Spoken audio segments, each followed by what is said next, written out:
Man, I listened to my theme song and my brother just literally sent me his new track, Voice of the Voiceless. It's not going to be the new theme song for Off the Script, but my goodness, man. My brother knows how to write some heavy, melodic fucking shit. I can't wait for you guys to hear it. I got to get the okay. You might even hear it on tomorrow's episode of Off the Script.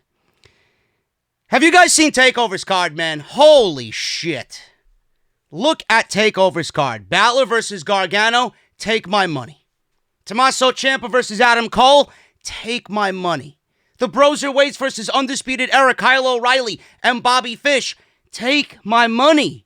Keith Lee versus Dominik Dijakovic for the NXT North American Championship, take my money.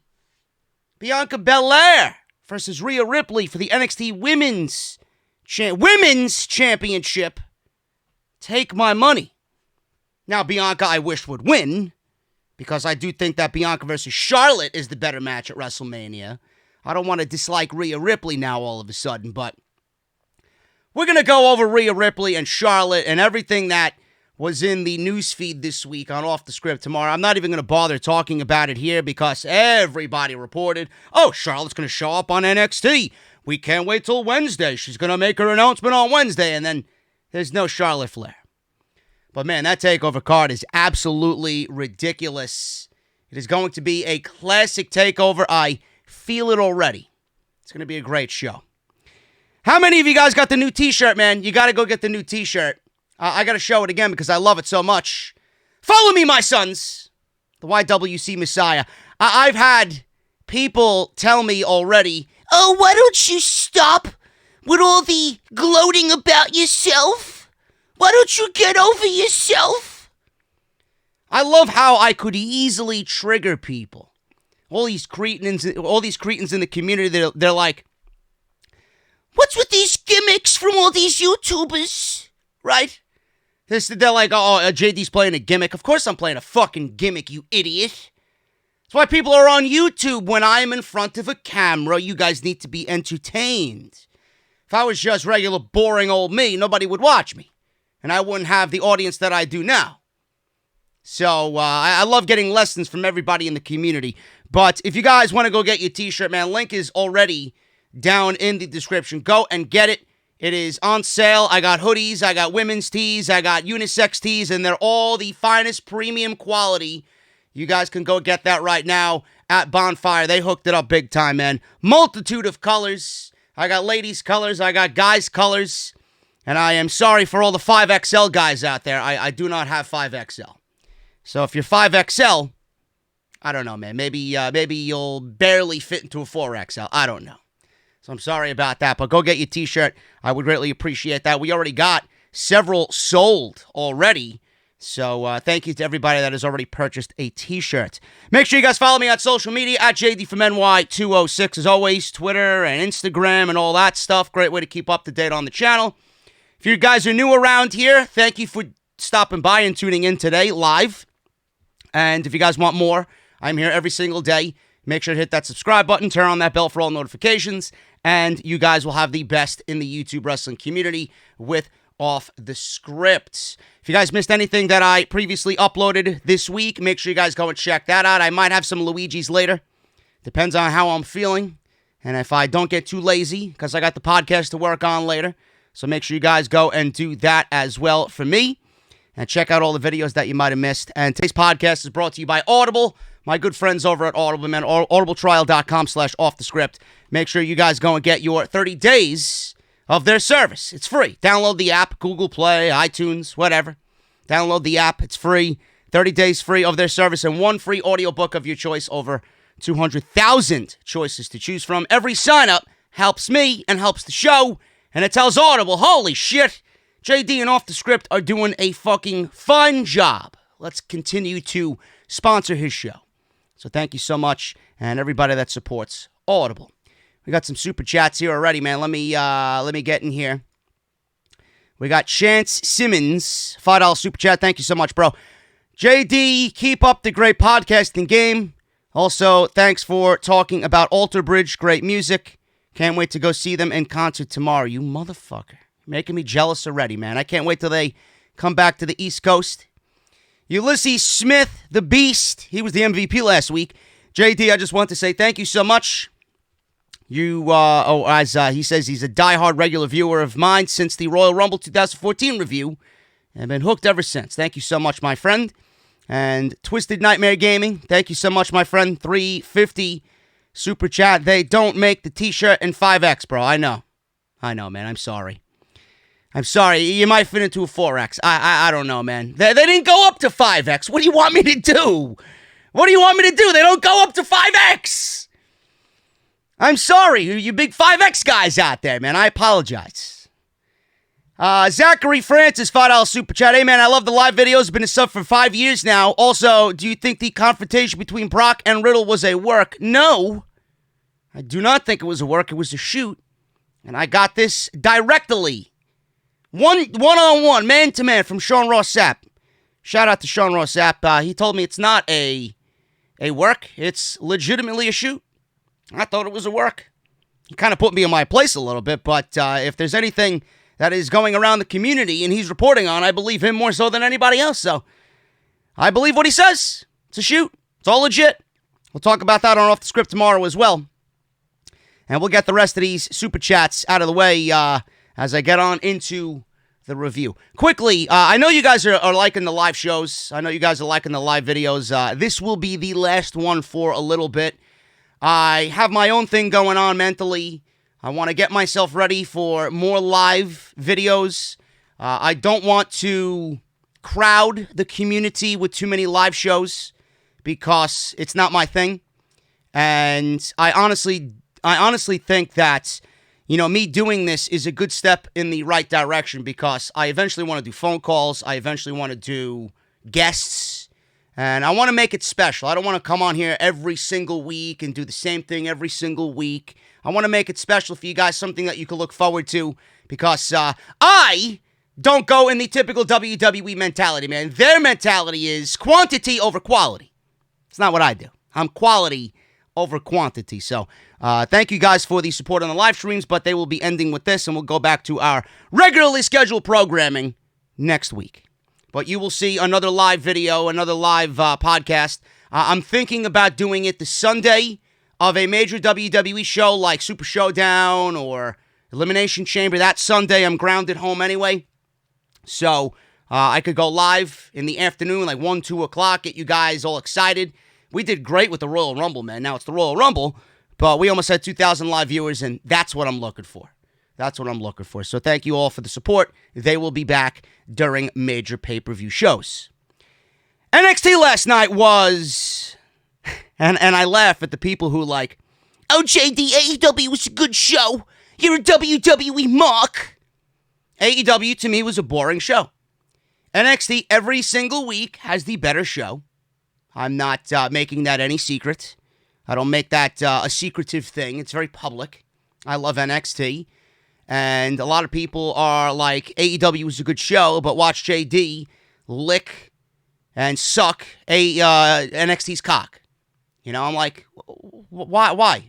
Don't you guys know that I have this love for NXT more so than anything else in the United States? So, of course, I'm going to, boast about NXT. It was a good show last night. And I don't know how you're watching that show last night and didn't love what Dominik Dijakovic and Damien Priest did. I don't know how you watched the show and didn't love what the Grizzled Young Veterans did against the Broserweights. And I don't know how you didn't like that fucking contract signing with Tommaso Ciampa and Adam Cole. What wasn't good about last night's show? It was a good show. People just want to pick sides, and those are the idiots that nobody should really be listening to. So NXT started off last night with Finn Balor and Trent Seven. Now, this match might seem odd and bizarre to you, but there was a reason for this. The day before, WWE filmed something of Trent Seven getting out of his car, or he was stopped at the PC or Full Sail, possibly. And there was an interviewer just waiting for him right outside, asking questions. So this match actually came about where Trent was getting out of his car on Tuesday night. Balor snuck up from behind and started choking Trent Seven with his own driver's side door. saying to stay out of my business or you're going to end up the same way I left Johnny Gargano. Nigel said Seven had a bruised larynx, throat. I'm no medical fucking scientist over here, but he was choking him out, pretty much. Now, I don't know what you guys think of Finn Balor. I always get the comments every single week. Why do you like Finn Balor? He's a vanilla midget. The guy sucks. Whatever. You know, idiots with no fucking brain. They come and tell me these things about Finn Balor. He's too small. He always sucked, blah, blah, blah. But, man, I love the way NXT has booked Finn Balor. He has looked absolutely great. And it's the small things. Look at what they changed about Finn Balor.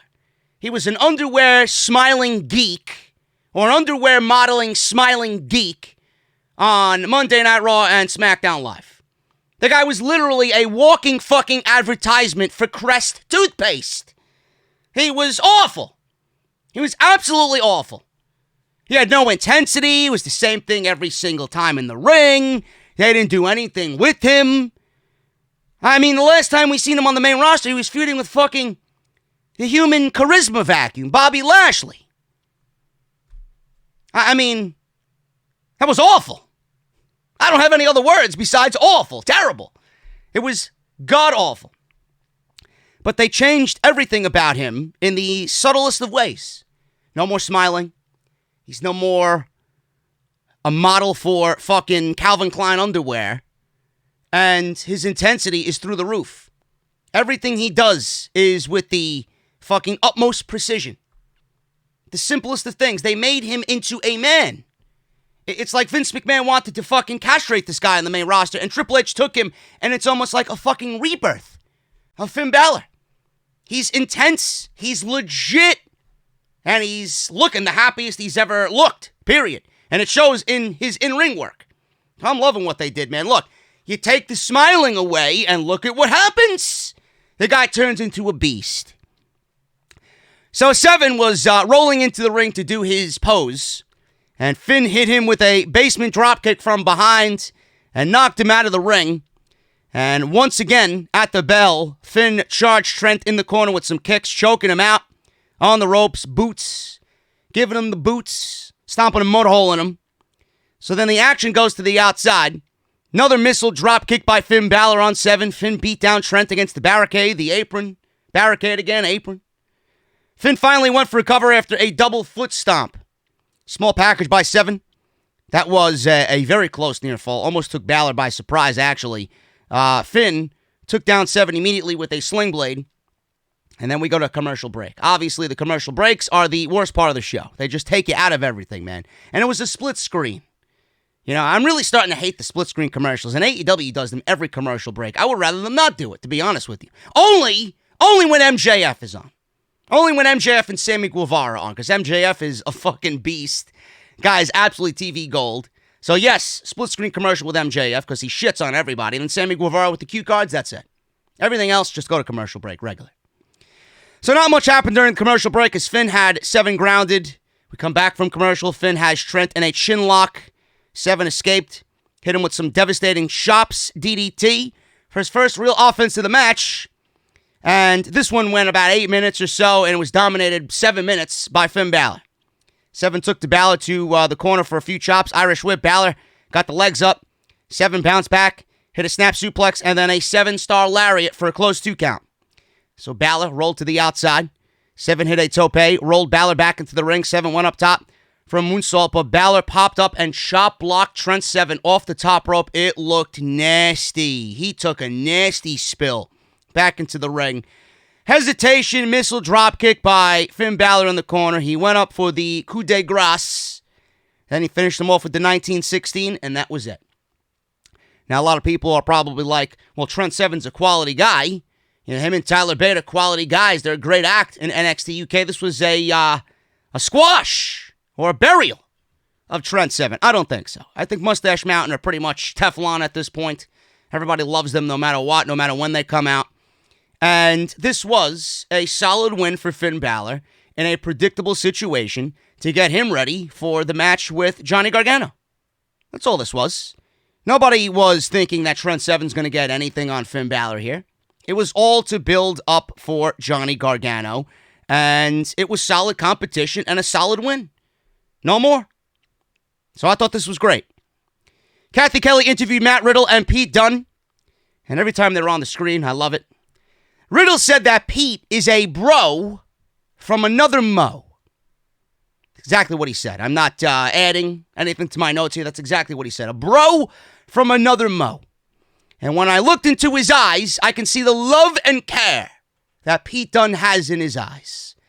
I don't know, man. I think he's kind of, throwing Pete Dunne under the bus. I don't think Pete Dunne and the word love really fit in the same sentence. So Pete Dunne said, I have been to the Dusty Classic Finals before. Roderick Strong. Remember that? Awesome. And then Roddy turned on him and joined Undisputed Era.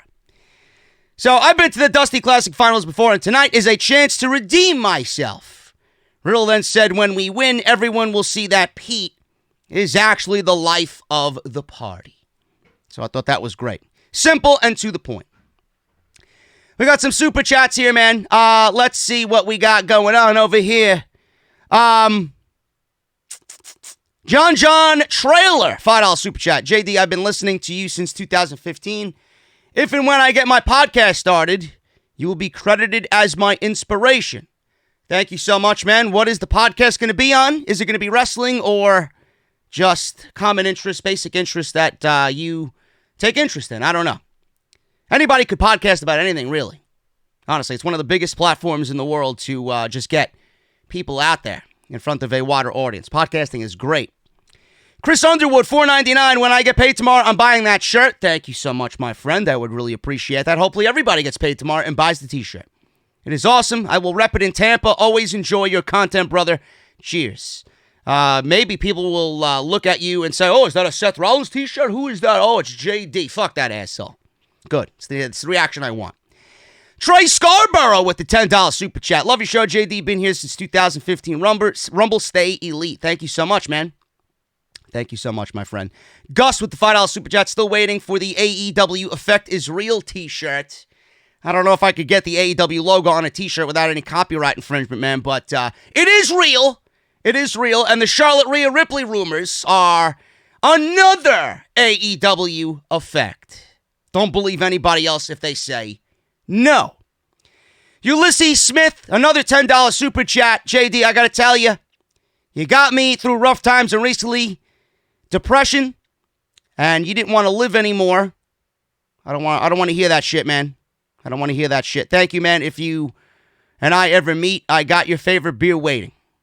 Hopefully soon, man. And listen, as long as I could bring some laughs and some smiles to everybody and take you away from that bullshit everyday life, the stresses of everyday life, that's the most important thing to me, man. So keep your head up, and thank you for everything, and thank you for being here. And then finally, Marco Collin, $4.99. What do you think will be the match of the night at TakeOver Portland? Any one of them. Could be Keith Lee and Dominik Dijakovic for all we know.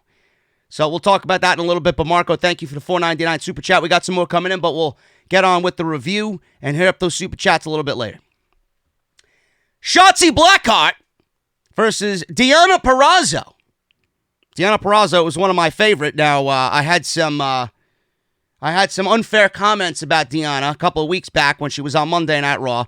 She didn't look like she was too much in the wrestling mode, is all I'll say. She looked great here.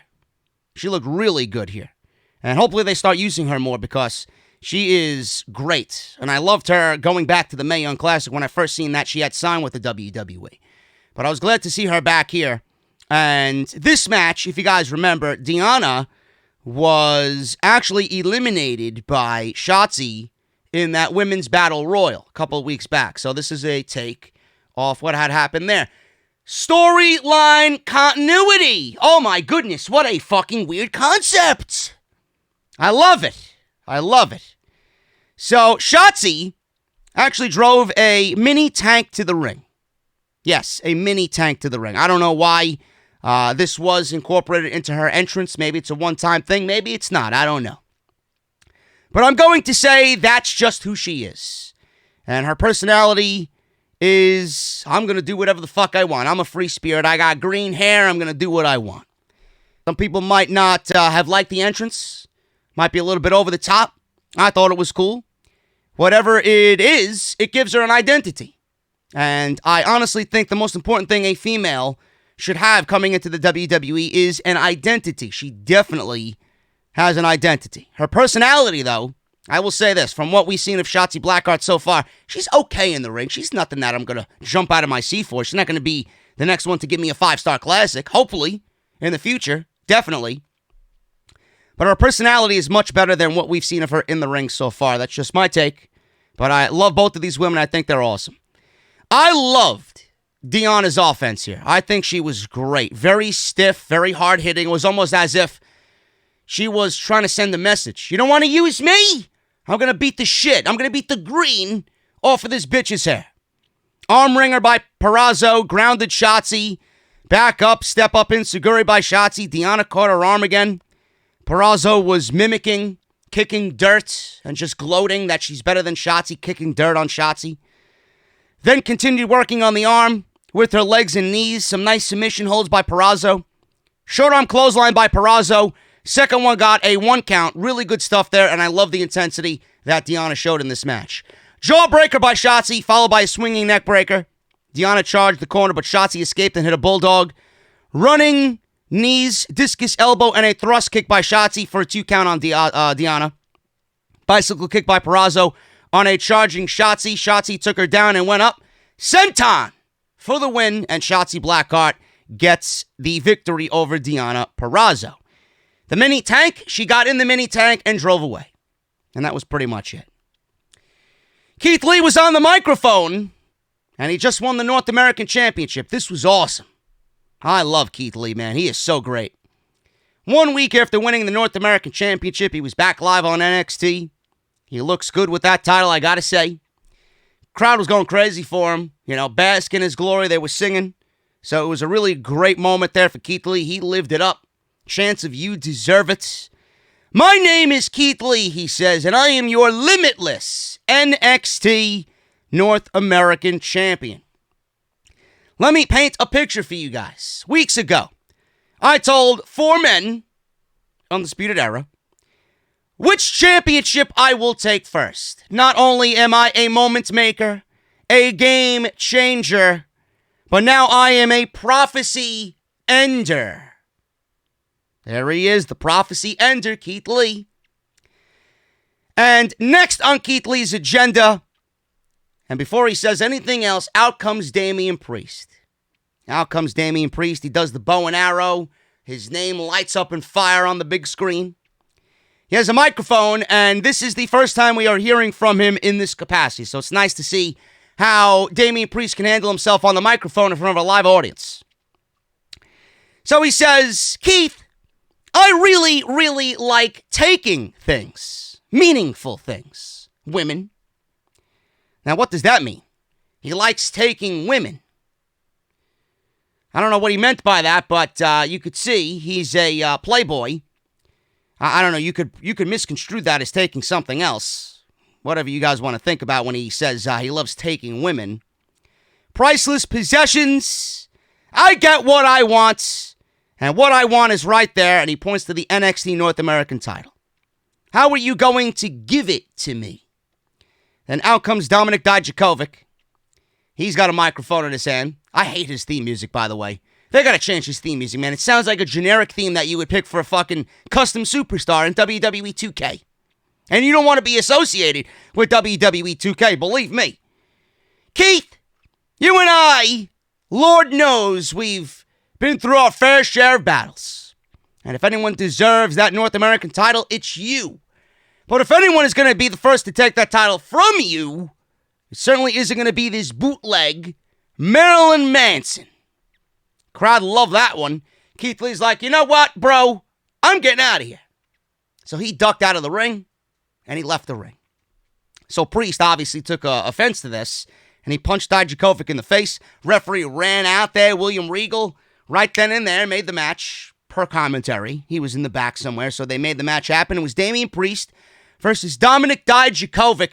Now, this could be looked at as an unofficial, yet official, number 1 contenders match for the NXT North American Championship.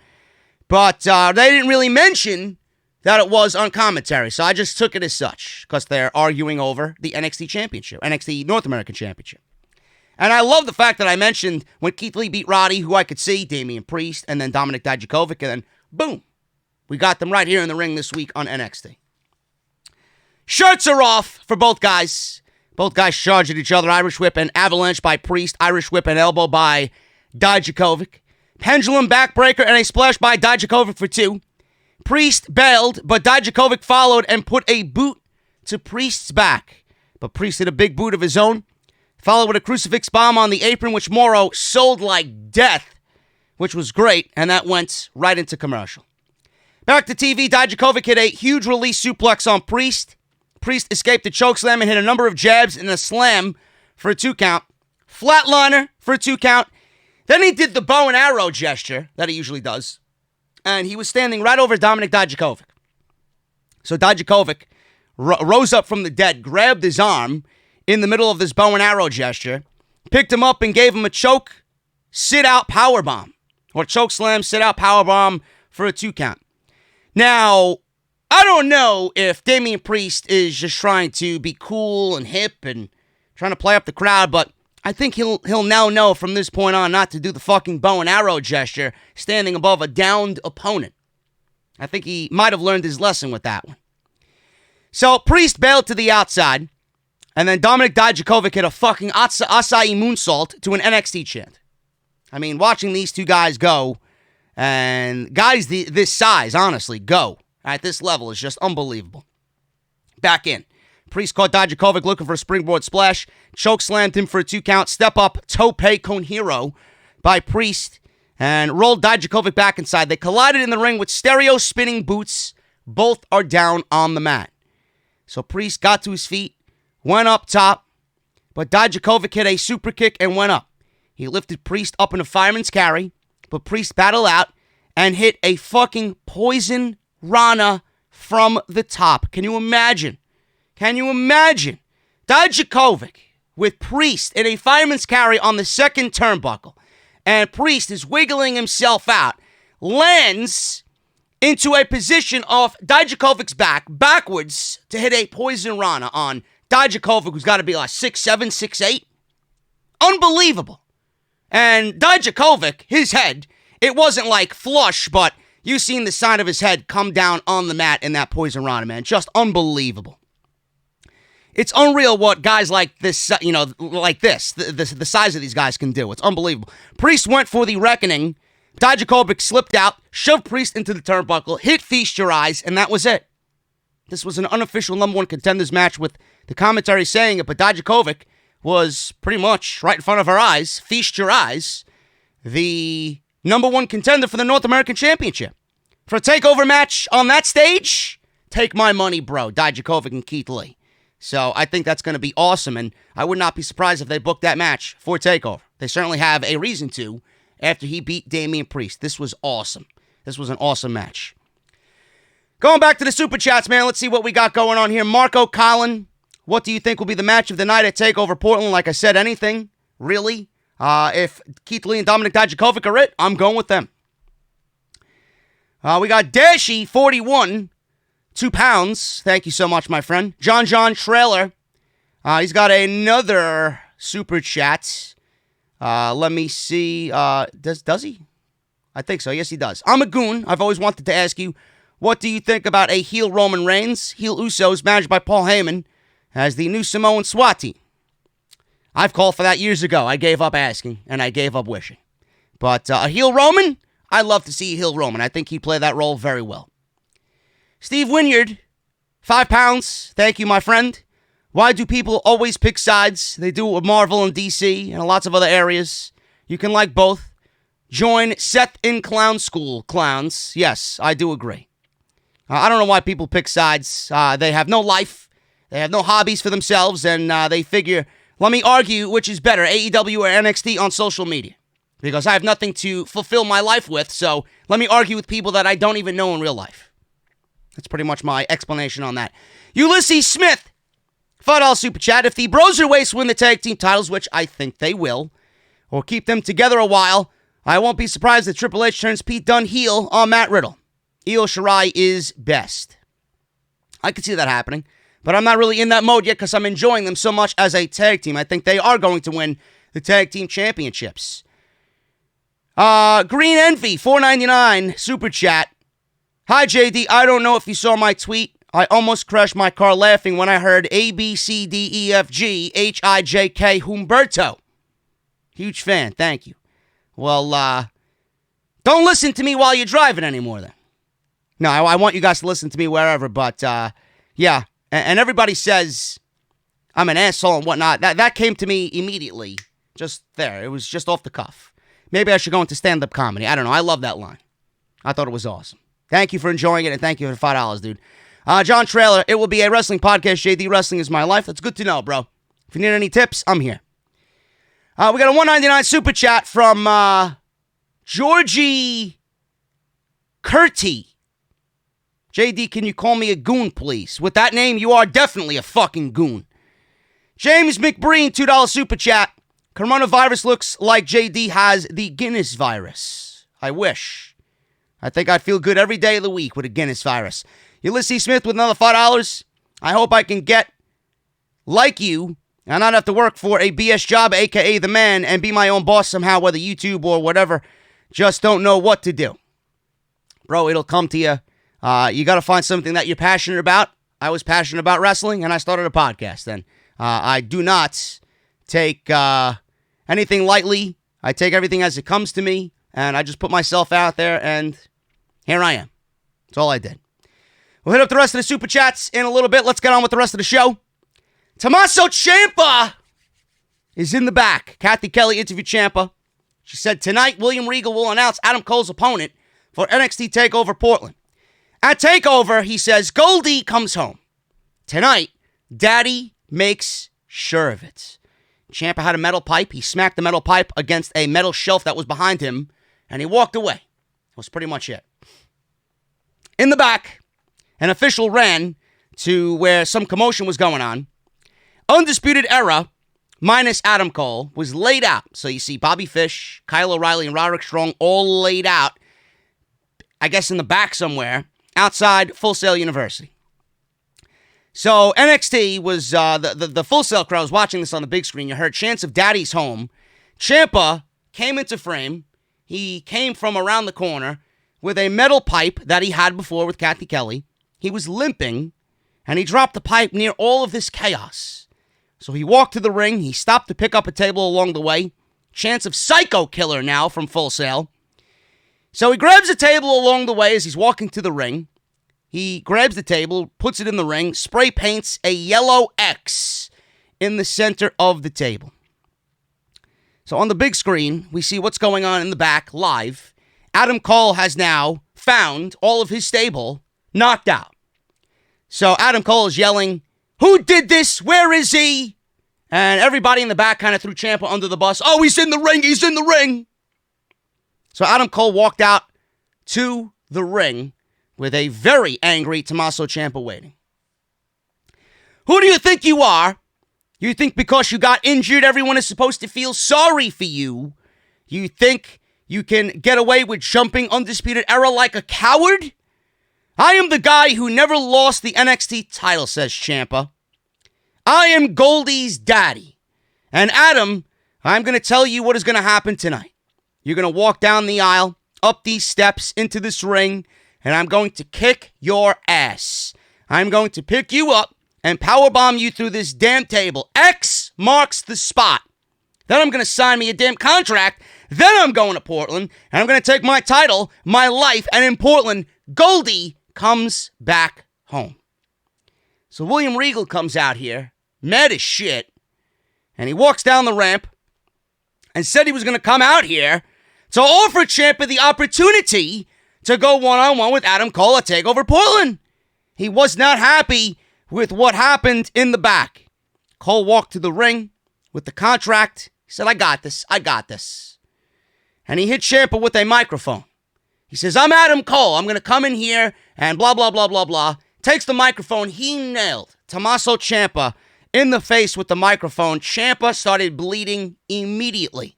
Now, I'm not sure if this was hard way. I imagine it was. But man, did that shot look fucking vicious from Adam Cole with the microphone to Ciampa's head. Ciampa powerbombed Cole through the table, picked up the contract, and started to sign it. The crowd started to chant, "Use your blood." First of all, Ciampa, before even that, he looked at his head, and he looked at he was he licked his own fucking blood, number one. This guy wants the fucking title back? That image says it all. So then the crowd started chanting, "Use your blood." He does it again, wipes his fucking forehead, and smears the contract with his bloody palm. Awesome. So, I don't know what happened here. Again, it was an accident, a very bloody accident that made this the best contract signing in NXT history. This was great. It wasn't the traditional contract signing at all, like WWE tends to do. This was intense, and this is exactly what Ciampa has been waiting for. Now, I don't know if he takes the title in Portland. I figured it'd be done over WrestleMania weekend, so it's going to be very interesting to see what happens with the NXT Championship. So, Ciampa's music played after all of this. He picked up Goldie. He started talking to it. He put it to his ear as if Goldie was saying something to him, and he was laughing as if Goldie told him a joke. Fucking incredible segment, man. This was the best part of the entire show. I loved everything about this. Takeover, like I mentioned, man. Look at this fucking card. Adam Cole versus Tommaso Ciampa for the NXT title. Finn Balor versus Johnny Gargano. Rhea Ripley versus Bianca Belair for the NXT Women's Championship. As mentioned by Beth Phoenix tonight, by the way. And they had a graphic that said NXT Women's Championship. So I guess that was a 1 week thing, huh? Keith Lee versus Dominik Dijakovic for the NXT North American title, I can only assume. And then the Broserweights versus the Undisputed Era for the NXT Tag Team titles. Man, that takeover is fucking beastly. Holy shit. 619 people in here, man. There's only 241 likes in here, bro. Why? There's 620 of you watching, and there's only 242 likes? Come on. There should be 620 likes at least. Hit that thumbs up, motherfucker. Teagan Nox versus Dakota Kai. This is a take off what happened at War Games. And I was looking forward to this, and it did not disappoint, actually. It was only 3 minutes, but they packed a lot into this 3 minutes, man. Teagan Nox was introduced first, usual. She came out smiling, very lovable. So she paced around the ring, and she was waiting for Dakota Kai to come out. We've seen a video package of the War Games beatdown where she turned heel. Sound and everything. There was not even any theme music. It was just the segment that happened at War Games, sound and everything, that was played in black and white. I love that. Tegan Nox is going to be remembered of that moment for the rest of her NXT run by Dakota Kai. Dakota Kai is this bitch that wants to just shove it in her face. Look at what I did to you, bitch. I took you out to better myself. So I thought that was great. Tegan threw the knee brace right in Kai's face. Holy shit, that bounced right off Dakota Kai's face. Bell rang. The two began brawling around ringside early. They went into the crowd, made their way over to Morrow for a little bit. It's a grudge match. So Morrow even said, we're not expecting some Matt Classic here. This is a fight. It's the way it should be. Kai took Nox out with a huge kick and then grabbed a chair, but was not able to use it. Nox kicked Kai in the stomach. Chair fell to the mat, or on the floor outside. And then Tegan Nox shoved Dakota Kai face first into the steel post. And holy shit. Tegan Nox shoved Kai so hard into the post that I'm not sure if that was the way it was supposed to go down. Dakota Kai literally smacked her fucking face against the turnpost, the steel post on the outside. Brutal. One of the most brutal spots of the entire year so far for NXT. And we've seen some brutal fucking shit on this show. Now, I'm not sure if that was intended, or if she literally looked like, or I'm not sure if it was intended or if it was just an instance where she forgot to get her hands up. But she got back in the ring and she looked completely just drunk. She was absolutely staggering over herself. I thought the referee was actually going to stop the match, and the referee yelled at Tegan to get rid of the chair because she picked up the chair, wanting to blast Dakota Kai with it. So back in the ring, Kai, I guess, was okay. Tried for the knee brace again, but Nox blocked the attempt with the knee brace. Kai took control again went for the chair, but Candice LeRae showed up behind Kai, took it from her on the outside. Knox rolled back in, and the referee tried to talk to LeRae about getting out of here, blah, blah, blah. And Knox swung the brace behind the referee's back while he was talking to Candice LeRae. And Shiniest Wizard, and that was it. Shiniest Wizard for the win, and Teagan Nox gets some sort of revenge on Dakota Kai. Beth said that Dakota Kai was, here, and she was looking for a fight. She got it. She got what was coming to her. For what it was great in the 3 minutes that we got. It was short. It was sweet. Is it over? I don't think so. I also don't like the fact that they showed you this and they immediately cut away to something else. Kind of lessens the effect or the impact of the storyline being told here. So, I thought this was great for 3 minutes, and I hope it's not over. I don't see how it could be over. Both women don't really have anything going on, so I assume that this is going to be an ongoing thing for the next couple of weeks. Chelsea Green versus Kayden Carter. This was a women's match. Chelsea Green, finally, in an NXT ring. Seems like Kayden Carter got a slight change in theme music again. They're always changing something about Kayden Carter. I don't know why. I put in my notes, I honestly think they need to go back to the drawing board with the theme music. I just don't think the theme music fits her. It's like, it's something out of a fucking custom creator wrestler in WWE 2K. Seems very generic. It's unidentifiable. I still don't know who she is or what she is or where she came from or why I should care. And I feel like she's always constantly changing. Changed her name, and it was Lacey Lane before that. Now it's Kayden Carter. Who the fuck is Kayden Carter? She was from Winter Park, Florida. Now she's billed from the Philippines. And now they slightly changed her theme music. Looks like Kayden Carter's a work in progress. She's getting TV time, so apparently they see something in her. But I don't like all the changing. It's like, we don't know who or what she is. It's like the finest Kona Reeves or the lamest Kona Reeves. They changed everything about the fucking guy week after week after week. Who the fuck is he? I don't know. I can't identify with them. She's definitely gotten a lot better in the ring, though. I'll tell you that. Much more confident, not trying to do too much. So whatever it is that's going on at the PC, it's obviously paying off for her. She's making the most of it. There was a spot in the match where Green dropped Carter into the second turnbuckle in the corner, and outside, Robert Stone is clapping. The clapping had to go on for about a minute. It was such a dick-like move, just clapping right in her face, too. I love it. If he plays that dick-like fucking, I guess he is a advocate, like Paul Heyman. I think it's going to be great. So, I love that spot. And he started clapping and clapping and clapping. He tried to get under her skin. And it's something a dick would do for sure. Finish came when Carter delivered a super kick followed by a thrust kick for 2. Carter got in Green's face but charged into a big boot. Green taunted the crowd. Stone cheered her on from the outside. Small package by Kayden Carter for the win. And Chelsea Green loses. Now, I'm not sure what's going on with Chelsea Green here. She was eliminated in mere seconds by Alexa Bliss in the Royal Rumble. She lost to Kayden Carter here, who's been nothing more than an enhancement talent coming out of the PC for the last 6 months to a year. Is this a part of Green's character? Is this a part of Green's build? I think so. I would not be worried about this. Otherwise, they wouldn't have debuted her the way that they did. Promo. They paired her with Robert Stone. I'm expecting we get a rematch next week. She gets her revenge. And this is just a way to get some slight momentum behind Carter for the hard work that she's put in lately. So that's all I've seen coming out of this. I don't think this is going to derail Chelsea Green whatsoever. So it's nice to see Kayden Carter get a win, and she's gotten a lot better in the ring, and something that I've been keeping a close eye on coming out of NXT. We got, who do we got here? Argar2, $2 super chat. Take Tina to the aquarium for some Shamu plush. Who the fuck is Tina? I don't know any Tinas. Who's Tina? I don't know. Your friendly neighborhood Smark, $4.99. I don't know about you, but after tonight, I want Cole versus Ciampa to be a first blood match. Anyone else?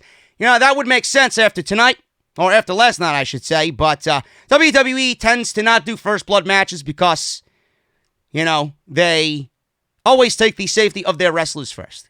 So first blood match is a rarity in WWE, but if there's anything that would call for it, it would be this feud. And Justin Alba, $5 super chat. Love the podcast. Just wanted to say that it was awesome meeting you at All Out at the Suite. Well, thank you so much, my friend. Hopefully we could do that again, maybe in Vegas. I don't know, man. So we'll see what happens. We'll see what happens there. So thank you guys for the super chat, and I appreciate all your support on the podcast. Finally, let's talk about this Pete Dunne, Matt Riddle pairing versus the Grizzled Young Veterans. This is the finals of the Dusty Classic 2020. James Drake and Zack Gibson are fucking phenomenal. They're phenomenal. What is equally just as phenomenal is the pairing between Pete Dunne and Matt Riddle. I love this tag team, man. You know, I love the fact a lot of people tend to think that the Dusty Classic should be won by a legit tag team. What is with the Dusty Classic breeding these makeshift tag teams as winners? I don't see a problem with it. I don't. What was Matt Riddle doing before he joined forces with Pete Dunne? Nothing. He wasn't doing anything. What was Pete Dunne doing? He was stuck in the mid-card doing nothing. So the fact that both of these guys were doing nothing, they came and joined forces together, I think it's a great idea. Matt Riddle's over. No matter how much heat he has on him, he's still over. And we got news on that come Friday if we're off the script. But no matter how much heat he's got, there was no way they were going to lose this match. Because Triple H isn't a petty bitch like Vince McMahon. Where I could see Vince McMahon looking at Matt Riddle and all the heat that he's got on him just to make a fucking example out of him. Of course he gets in the Royal Rumble. And of all people, Baron fucking Corbin eliminates Matt Riddle. Vince, no question, used Matt Riddle in that Rumble for 1 minute as an example. Don't talk shit about the main roster. Look at the shit you caused for yourself. Now I'm going to punish you. That Royal Rumble elimination was nothing more than a punishment. That's Vince McMahon.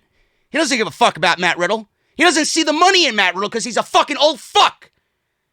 But Matt Riddle in NXT, Triple H is putting up with Matt Riddle and the fact that he might not be looked at in the locker room as a guy people like right now, or he's got a lot of heat on him.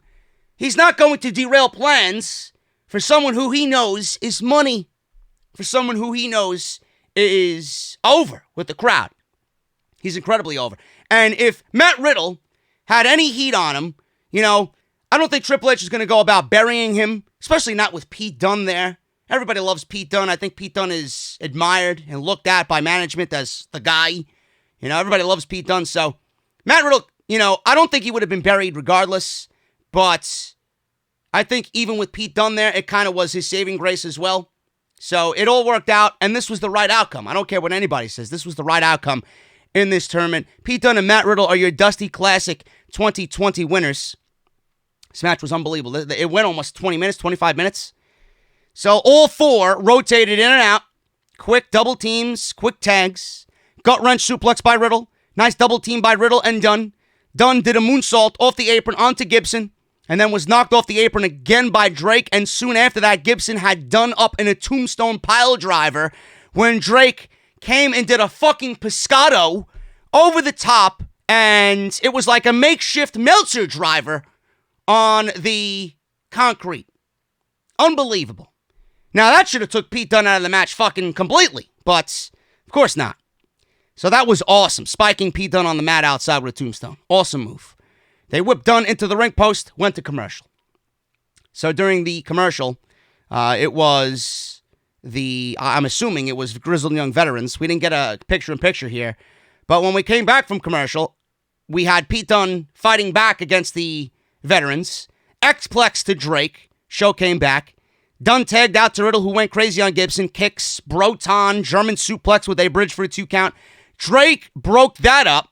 Gibson tried to stop Riddle with a jawbreaker. No good. He tagged out to Drake, spear to Drake, bro hammer on Gibson. Crowd was chanting, "Riddle's gonna smoke you," while he was in the ring. Vince McMahon smoked Matt Riddle. He rolled him up and smoked that fat doobie at the Royal Rumble. I don't know why I said that, but whatever. And that's exactly what he did. It could be looked at as that. Dunn and Riddle used a powerbomb with a knee strike combo on Drake for a 2 count, with Riddle powerbombing Drake into Dunn's knees. Riddle tried to double knee strike both of them. Tried to double knee strike both Grizzled Young Veterans. And he got caught in a double powerbomb. Gibson now working on Riddle. So back in their favor. Gibson and Riddle started talking trash to each other. exchanged some really fucking hard strikes. So Drake kicked out of Riddle's final flash knee strike. All four were laid out. Gibson and Dunn later mixed it up with hard palm strikes, beating the shit out of each other. They got a history with each other. Major exchange with all four guys. Grizzled Young Veterans did their Hardy Boys spot where Drake jumps off Gibson's back. That single leg drop kick. Riddle and Dunn with stereo kicks. Final flash knee by Riddle on Drake for a 2 count. Fisherman Buster for another 2 count. Gibson and Dunn slugging it out with each other now. Dunn with an ankle lock on Gibson. Riddle comes in with an ankle lock on Drake. Both veterans down, but they eventually escape. So during the break, we get an X-Plex. Another commercial break, by the way. We see an X-Plex by Dunn to Gibson on the apron. And it looked like the veterans, again, were getting the better of the Broserweights for the majority of the break. So Gibson hoisted Dunn onto his shoulders. Drake went for a flying attack from the top. Dunn blocked it with an elbow, then used the victory roll for a 2 count. Drake dove to the floor and took Riddle out. Gibson landed a nasty-looking codebreaker on Pete Dunne off the second rope, and then followed up with a Shankly Gates submission hold. Drake on the outside of the ring pulled the ropes away from Dunn. So, obviously, Dunn was trying to escape the Shankly Gates by reaching the ropes. And Drake was on the outside pulling the ropes back, hanging on to the fucking ropes and hanging onto the apron. So, it was an awesome tag team spot, man. I love that. Just good old-fashioned classic tag team wrestling. So, at this point, after the Shankly Gates, Riddle eventually broke things up, launching Drake into Gibson. That broke that up. Riddle and Drake are both legal now. Drake tried to launch himself off of Gibson onto Dunn and Riddle, got caught, and they powerbombed him on top of Gibson. Crazy stuff here. They did a double finger snap. The Riddle end. I loved Nigel McGuinness calling this the Riddle end. It's a combination of their finishes, and he called it the Riddle end instead of the bitter end. I laughed. 2 count, Drake kicks out. They went for a double team bro Derek until Gibson launched Dunn off the second rope. Riddle went for the final flash knee. Drake stopped that. Gibson had Dunn in an electric chair on the outside. This was fucking crazy. This might have been the craziest thing all match. Drake flies through the ropes with a fucking tope clothesline, knocking Dunn off of Gibson's shoulders, total elimination style. Holy shit. So Riddle all by himself now, because that took out Pete Dunne. Brainbuster by Gibson, 450 by Drake, fucking beautiful. He's got one of the best 450s in the WWE. Riddle kicks out. Riddle's still by himself until Dunn comes in with double bro Derek's moonsault to Gibson to the outside by Pete Dunne. Floating bro to Drake by Riddle on the inside. What a sequence. Bro to sleep, and that was it. The Broserweights win the 2020 Dusty Classic. Matt Riddle and Pete Dunne looked fucking phenomenal in this thing, man. And they will go on to take another piece of that Undisputed Era prophecy, and they will end it at TakeOver in Portland. That's my prediction. Really great show, man. It's all about the in-ring, and that contract signing was a thing of beauty by Tommaso Ciampa and Adam Cole. I thought NXT was fucking great last night. I don't know what you guys think. Some people are telling me, oh, NXT is boring. I don't give a shit if you thought it was boring. They hit a home run almost every single week, and they've been putting on their best shows since they went live. I can't hate on NXT, man. Thank you guys so very much, man. More super chats coming in. Brett Baldus, $20 super chat, man. Thank you so much, JD. What do you think of the 2520 tease? Is it Killer Cross or Charlotte tease and appear on NXT next week and go after Rhea, or is it Dream? I don't think that they're going to debut Killer Cross. It's too soon. I don't think it's Killer Cross. Could be. I mean, it looks something that Killer Cross would do for sure. I think it is Velveteen Dream. I think the Velveteen Dream was ready to come back in the Royal Rumble. They did not put him in the Royal Rumble, but I do think it's Velveteen Dream.